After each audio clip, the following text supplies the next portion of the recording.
నమస్కారం. Bahujan times news కి స్వాగతం. ముందుగా హెడ్లైన్స్ చూద్దాం. ఆగస్టు 15లోగా ఏకకాలంలో 2 లక్షల రుణమాఫీ, రేవంత్ రెడ్డి స్పష్టం.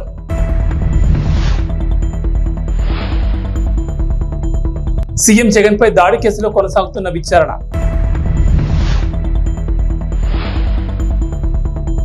ఈ ఏడాదిలో సాధారణం కన్నా ఎక్కువ వర్షాలు. తెలంగాణ రైతులు ఎంతగానో ఎదురుచూస్తున్న రుణమాఫీపై సీఎం రేవంత్ రెడ్డి కొత్త వాయిదా కోరారు. ఆగస్టు 15లోగా రుణమాఫీ చేస్తామని హామీ ఇచ్చారు. నారాయణపేటలో నిర్వహించిన కాంగ్రెస్ జనజాతర సభలో మాట్లాడిన రేవంత్ రెడ్డి ఎలక్షన్ కోడ్ వల్లే రుణమాఫీ చేయలేకపోయామన్నారు. రాష్ట్రంలోని 69 లక్షల మంది రైతాంగానికి నారాయణపేట గడ్డ మీద నుంచి మాట ఇస్తున్నారన్నారు రేవంత్. మహిళలకు ఉచిత బస్సు ప్రయాణం, 500కే గ్యాస్ సిలిండర్ అమలు చేసిన విధంగానే రైతులకు ఏకకాలంలో 2 లక్షల రుణమాఫీ చేసి తీరుతామన్నారు. ఇక వరి ధాన్యానికి 500 రూపాయల బోనస్ సైతం వచ్చే సీజన్ నుంచి ఇస్తామన్నారు రేవంత్. బోనస్ ఇచ్చి చివరి గింజ వరకు కొనుగోలు చేస్తామన్నారు. మహబూబ్ నగర్ పార్లమెంట్ లో కాంగ్రెస్ ను గెలిపించాలని కోరారు రేవంత్ రెడ్డి. తన ఇంట్లో తప్పు జరిగితే జాతీయ స్థాయిలో చెప్పుకునే పరిస్థితి ఉండదన్నారు. తనను పడగొట్టేందుకు కుట్రలు జరుగుతున్నాయని మరోసారి ఆరోపించారు. కార్యకర్తను పార్టీ ఆదేశాలను తూచా తప్పకుండా పాటిస్తాను. కార్యకర్తల నమ్మకాన్ని ఎప్పుడు వమ్ము చేయను. కార్యకర్తలు కూడా ఒకవేళ కోరుకుంటే ఏది జరగాల్సి ఉంటే అది డెఫినెట్ గా జరుగుతుంది.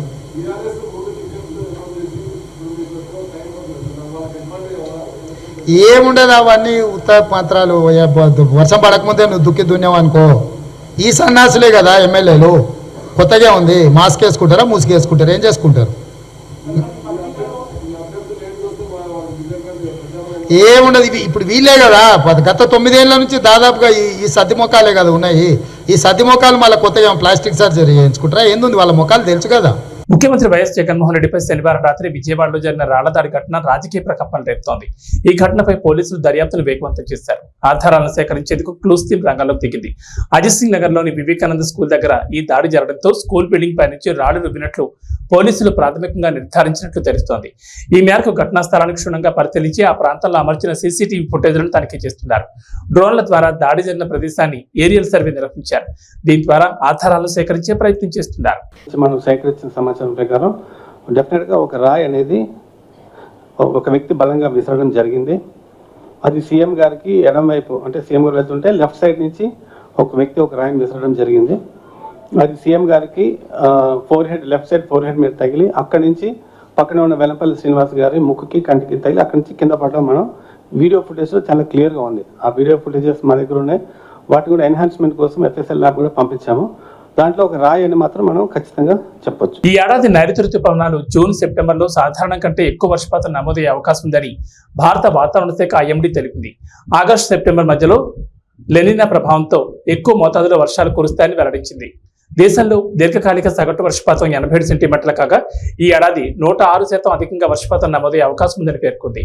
దశాబ్ద కాలంలో IMD వార్షిక తొలిదశ అంచనాల్లోని సాధారణం కన్నా అధిక వర్షపాతాన్ని ప్రకటించడం ఇదే తొలిసారి కావడం గమనార్హం. సింగపూర్ ప్రధానిగా దాదాపు 2 దశాబ్దాలుగా పాలన సాగించిన లీ సియన్ లూంగ్ వచ్చే మే 15న పదవి నుంచి దిగిపోనున్నట్లు ప్రకటించారు. నాయకత్వ మార్పు అనేది ఏ దేశానికైనా అత్యంత ముఖ్యమైన క్షణమని పేర్కొన్నారు. ఉప ప్రధాని లారెన్స్ వాంగ్ ఆయన స్థానాన్ని భర్తీ చేయనున్నారు. సింగపూర్ మొదటి ప్రధాని లీ కువాన్ యూ పెద్ద కుమారుడైన లీ సియన్ లూంగ్ మూడో ప్రధానిగా 2024 ఆగస్టులో ప్రమాణ స్వీకారం చేశారు. 70 ఏళ్లు దాటిన తర్వాత పదవి నుంచి వైదొలుగుతారని 2012లోనే ప్రకటించారు. అయితే కరోనా పరిస్థితులు, తదుపరి ప్రధాని ఎంపికలో జాప్యం కారణంగా ప్రధాని ఎంపికలో ఆలస్యమైంది. పాలక పక్షమైన పీపుల్స్ యాక్షన్ పార్టీ రాజకీయ వారసత్వంలో భాగంగా ఇదివరకటి ఉప ప్రధాని హెంగ్ స్వీ కీట్ తదుపరి PM కావాల్సింది. అయితే తన వయసును కారణంగా చెబుతూ 2021లో ఆయన వైదొలిగారు. ఆఫ్ఘనిస్తాన్ లో 3 రోజులుగా కురుస్తున్న భారీ వర్షాల వల్ల తీవ్ర నష్టం వాటిల్లింది. ఆకస్మికంగా సంభవించిన ఈ వర్షాల వల్ల పలు ఘటనలో 33 మంది మృతి చెందగా మరో 27 మంది తీవ్రంగా గాయపడినట్లు తాలిబాన్ ప్రతినిధి అబ్దుల్లా జనన్ సైక్ వెల్లడించారు. రాజధాని కాబూల్ తో పాటు పలు ప్రావిన్స్లను ఆకస్మిక వరదలు ముంచెత్తాయని తెలిపారు. దాదాపు 200 పశువులు చనిపోగా 600కు పైగా ఇళ్లు ధ్వంసమయ్యని చెప్పారు. అలాగే వరదల కారణంగా దాదాపు 800 హెక్టార్ల వ్యవసాయ భూమి, 85 కిలోమీటర్ల కంటే ఎక్కువ రోడ్లు దెబ్బతిన్నాయి. పశ్చిమ ఫరా, హెరాత్, దక్షిణ జబుల్, కాందహార్ ప్రావిన్స్ లో అత్యధికంగా నష్టం వాటిల్లిందని తెలిపారు.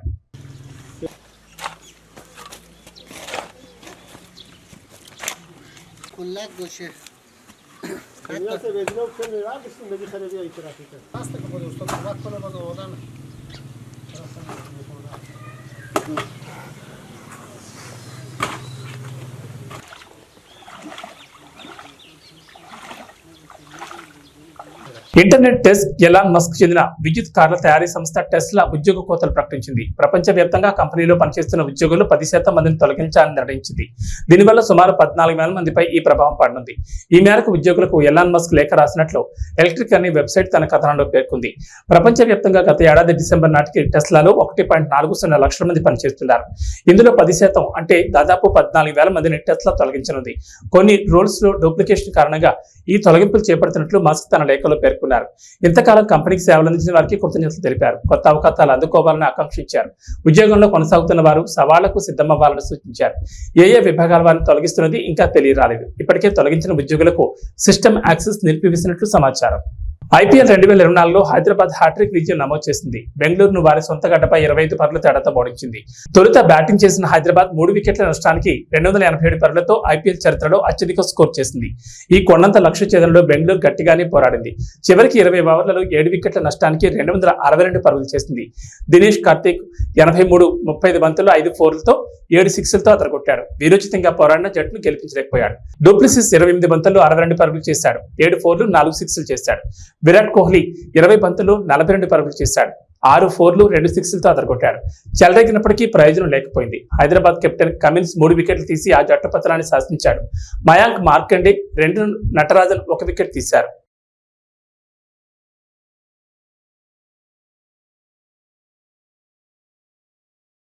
విమానం ఎక్కాలనేది చాలా మంది కళ. చిన్నతనం నుంచి ఆకాశంలో విమానం వెళ్తుంటే భూమిపైన చూస్తూ ఎప్పటికైనా ఆ విమానంలో ఎక్కి ప్రయాణించాలని ఎంతో మంది ఊహల్లో విహరిస్తూ ఉంటారు. ఒకప్పుడు ధనికులు సంపన్నులకు మాత్రమే ఎక్కే అవకాశం ఉండే విమానాలు కొద్దిగా మధ్యతరగతి ప్రజలకు కూడా అందుబాటులోకి వస్తున్నాయి.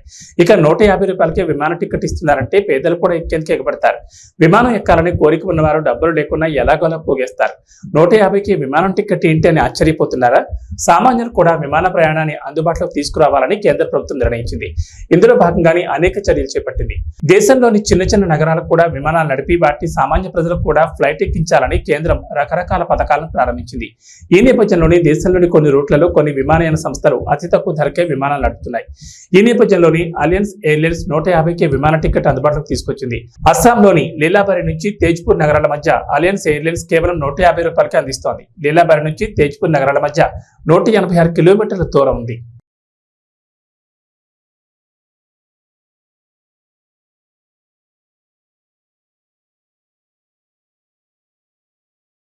ఏపీలో పోలింగ్ తేదీ దగ్గర పడుతున్న కొద్దీ రాజకీయాలు ఆసక్తికరంగా మారుతున్నాయి. ఓటర్లను మనసు దోచుకునేందుకు బరిలో ఉన్న అభ్యర్థులు రకరకాల వ్యూహాలు అనుసరిస్తున్నారు. అలాగే తమ పార్టీలోని అసంతృప్త నేతలను కలుస్తూ వారి మద్దతు కూడగట్టుకునేందుకు ప్రయత్నిస్తున్నారు. వీలైతే ప్రముఖులను కూడా కలిసి వారి మద్దతు కూడగట్టుకుంటున్నారు. ఈ క్రమంలోనే అనకాపల్లి ఎంపీ స్థానానికి బీజేపీ నుంచి బరిలో ఉన్న సీఎం రమేష్ కొణిదెల చిరంజీవిని కలిశారు. చిరంజీవిని కలిసి ఆయన మద్దతు కోరారు.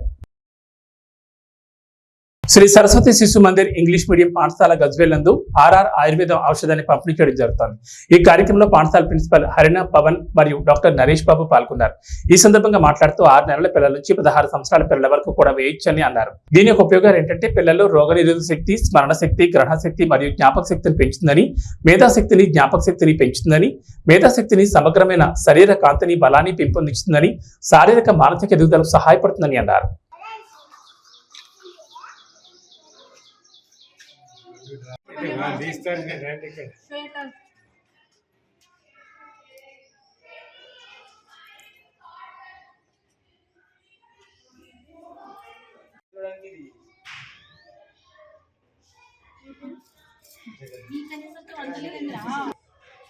చిన్నగా పెద్ద దర్శక భయపడుతున్నాడు.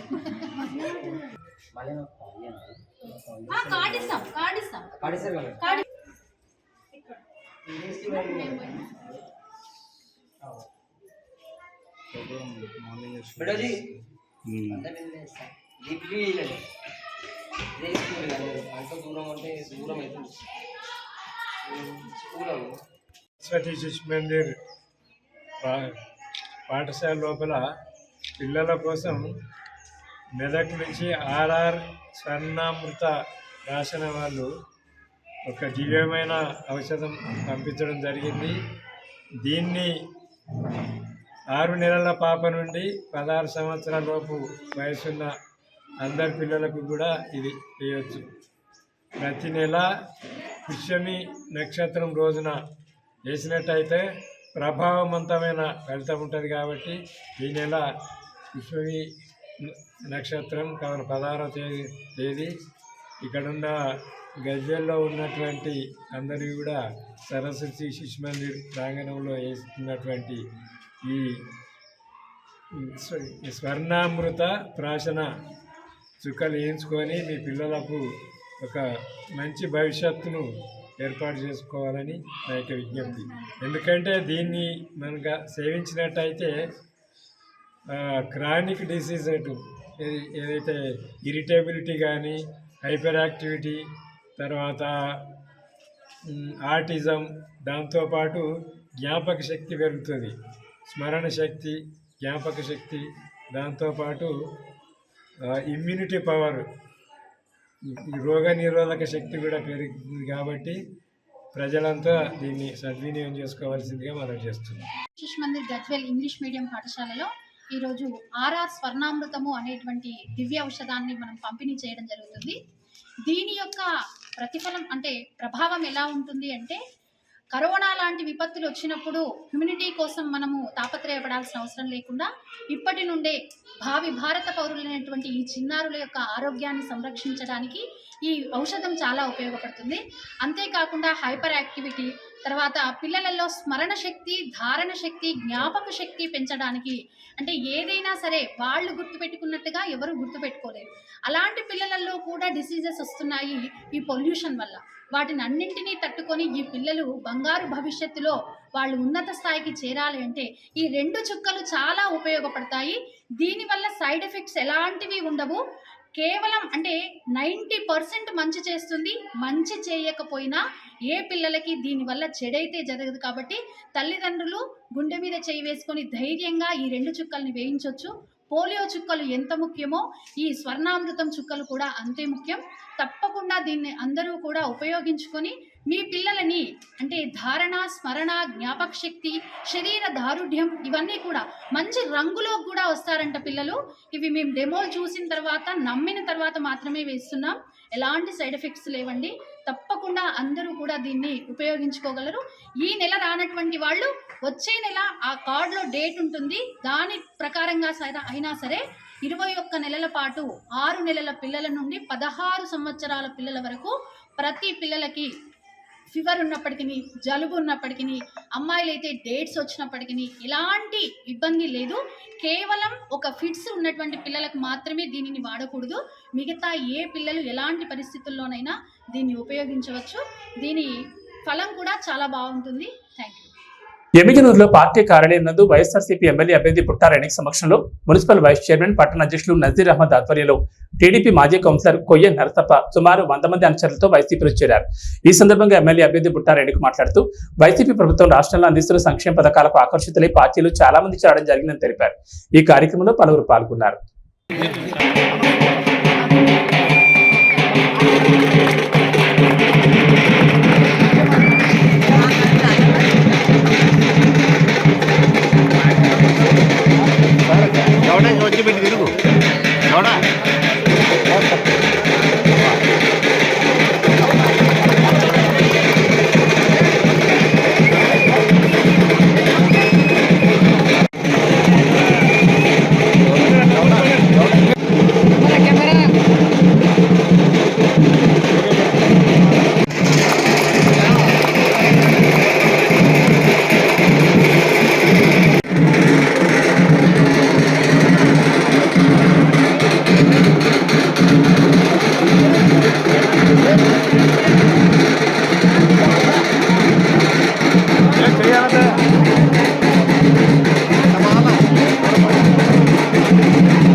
ఇరవై 24వ వార్డు మాజీ కౌన్సిలర్ కోయ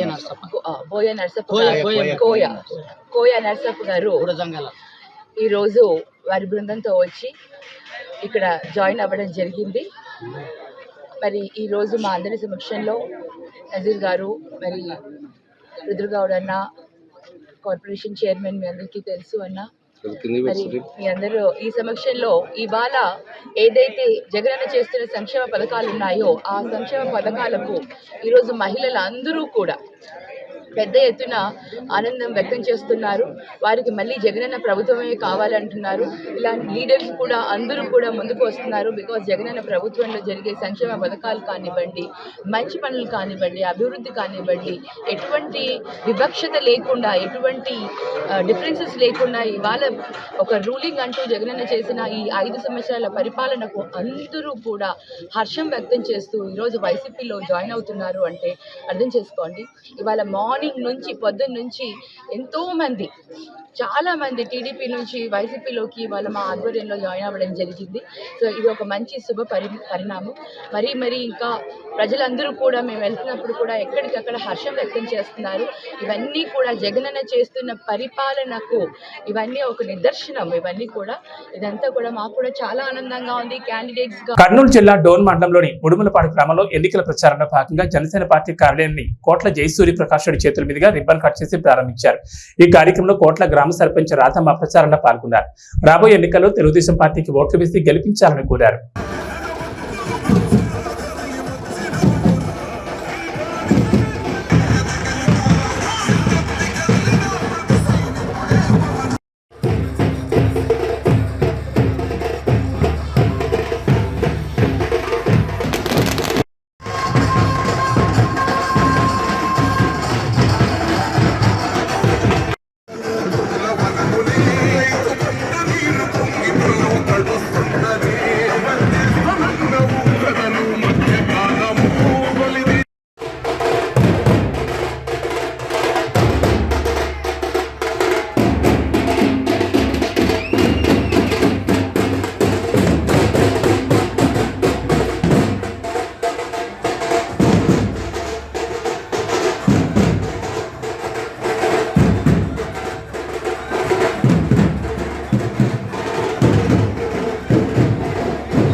సమస్యలు ఉన్నాయి. ఇదే చాలా మీద మాట్లాడి చెప్పారు. వాళ్ళు ముఖ్యంగా మహిళా సోదరిమణులు బాగా అర్థం చేసుకోవాలి. ఇందాక మా వెంకటేశ్వర చెప్పినట్లు ఆడవాళ్లకు రావాల్సిన వడ్డీ దాదాపు మన ప్రాంతంలో 16,000 కోట్లు 16 కోట్లు రావాలి. డోన్లో 14 కోట్లు. మన డోన్లో 740 సభ్యులు వాళ్ళు నెలలకు డబ్బు కడుతుంటే అందులో 8% వడ్డీ గవర్నమెంట్ కట్టాలి. అది సెంట్రల్ గవర్నమెంట్ ఫండ్. అది ఆ వడ్డీ కట్టకుండా మీతో కట్టించారు. పాపం అమాయకులు మీరు తెలియకుండా మోసపోయారు. మీకందరూ కలిసి కూడా మన డోన్లో 12 కోట్లు రావాలి. 750 మహిళలకు 12 కోట్లు రావాలి. అంటే మీ డబ్బు మీకు రావాలి. ఎంత దగాండి ఇది, ఎంత అన్యాయం ఇది. రాష్ట్రం మొత్తం మీద 7,200 కోట్లు కొట్టేశాడు ఈయన. మహిళలతో అన్యాయంగా 7,200 కోట్లు కొట్టేశాడు. చిన్న విషయం కాదు అది. మీరు సంపాదించి కట్టుకున్న డబ్బులతో మీకు రావాల్సిన వడ్డీ రేటు రాకుండా మొత్తం ఆయన కొట్టేసినట్టే ఎంత పాపాత్మ ఒకసారి రాసుకోండి. మళ్ళీ మీ మంత్రి ఏం చేస్తున్నాడు, ఫైనాన్స్ మంత్రి, ఆయన తెలిసి మోసం చేశాడు. నిన్న మొన్న మాకు బయటపడ్డది, ఇంకా చాలా బయటపడుతున్నాయి. రోజుకొక సమస్య మేము ముందుకు తీసుకొస్తాం. తప్పకుండా మన ప్రభుత్వం వస్తుంది, ఎంక్వైరీ చేసి ఎవరితో దోషులు అది కంప్లీట్గా శిక్షిస్తాం. ఆడపిల్లలు కాపాడుతూ కూడా డబ్బు కట్టిస్తాం. మేము ఎవరైతే డబ్బు రావాలో మా ఆడపిల్లలకు 7,200 కోట్లు కట్టి తీర్థా కూడా మనం చేసుకుంటాం. దయచేసి ఒకసారి ఆలోచించే బాధ్యత ఎంత ఉంది. ఇంత అన్యాయం చేస్తుంటే ఇంకా రకరకాల అన్యాయం ఉన్నాయి, ఒకటే కాదు, అన్ని బయట తీస్తాం. ఒకటి బయట తీస్తాం మేము. అగ్రికల్చర్ కానివ్వండి, ఇరిగేషన్ కానివ్వండి, రోడ్డు కానివ్వండి, అన్ని బయట తీస్తాం. దయచేసి ఒకసారి ఆలోచించుకో కోరుకుంటా. ఇలాగే యాంకర్ అండ్ ఆర్టిస్ట్ కళను నేర్చుకుంటే ఎంతో గౌరవ ఆదరాభిమానాలు ఆనాడు ఉండేవని, సమాజంలో మహోన్నత గౌరవం ఆ రోజుల్లో దక్కేదని, ప్రస్తుతం కాలక్రమేణా ఎందరో మహోన్నత చిత్రకారులు మనకు దూరం అవుతున్నారని, చిత్రకళకు ఆదరణ తగ్గిపోయిందని, లేటెస్ట్ డిజిటల్ కంప్యూటర్ టెక్నాలజీ ద్వారా ఎన్నో చిత్ర రూపాలను సృష్టిస్తున్నారని అన్నారు. ప్రపంచ కళా దినోత్సవం ఏప్రిల్ 15న ప్రపంచ వ్యాప్తంగా నిర్వహిస్తారని, సృజనాత్మకతపై ప్రపంచ వ్యాప్తంగా అవగాహన కల్పించడం కోసం ప్రపంచ కళల అసోసియేషన్ ఈ దినోత్సవం నిర్ణయించింది. ఇటలీకి చెందిన చిత్రకారుడు లియోనార్డో డావిన్సీ గౌరవార్థం ఆయన పుట్టినరోజైన ఏప్రిల్ 15న ప్రపంచ కళా దినోత్సవంగా ప్రకటించారని పశ్చిమ గోదావరి జిల్లా Bhimavaram painter and artist association అధ్యక్షుడు పరిమి రామకృష్ణ అన్నారు.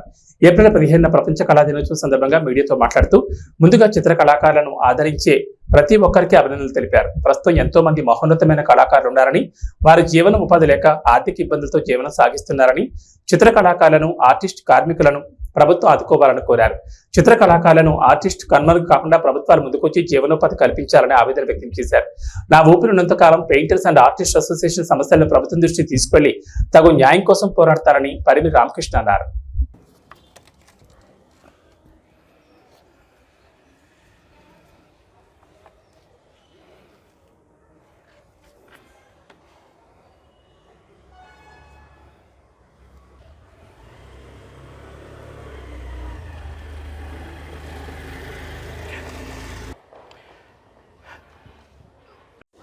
వరల్డ్ ఆర్ట్ డే సందర్భంగా చిత్రకారులకు, చిత్రకళా అభిమానులకు అందరికీ కూడా మా Bhimavaram painters and artist association తరఫున శుభాకాంక్షలు తెలియజేస్తున్నాను.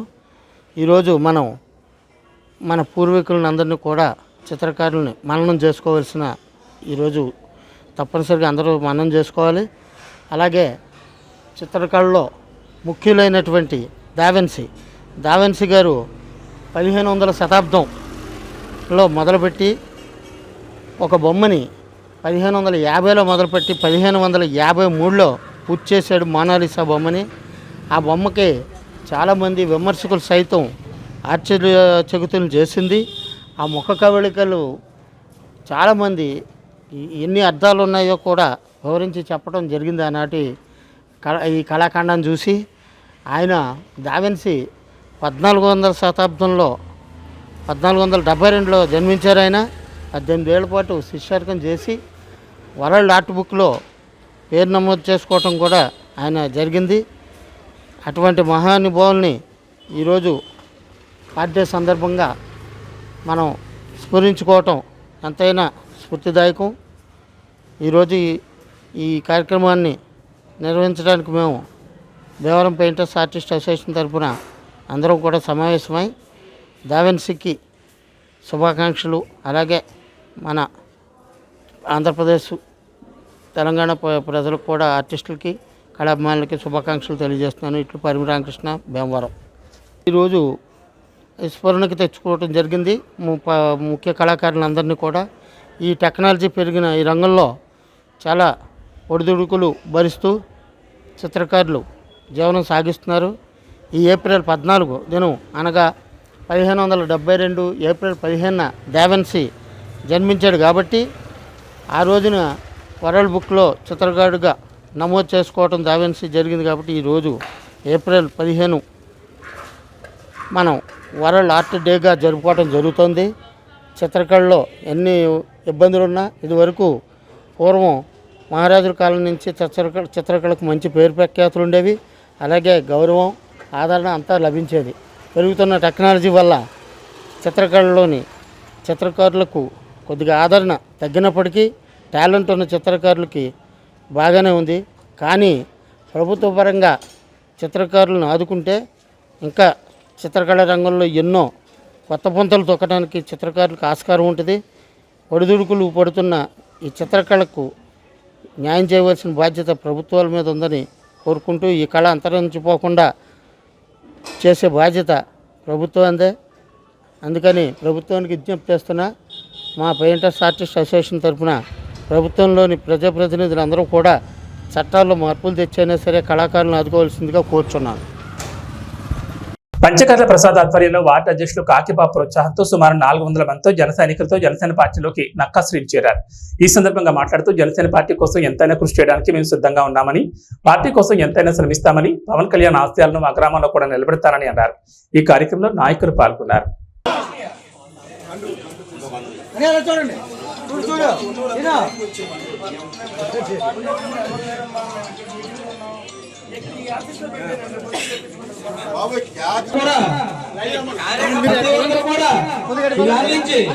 జన సైనికులు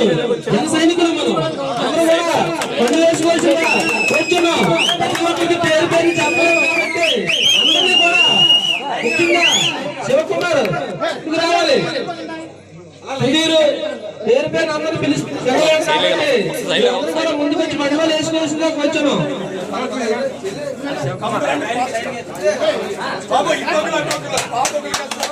కృష్ణబాబు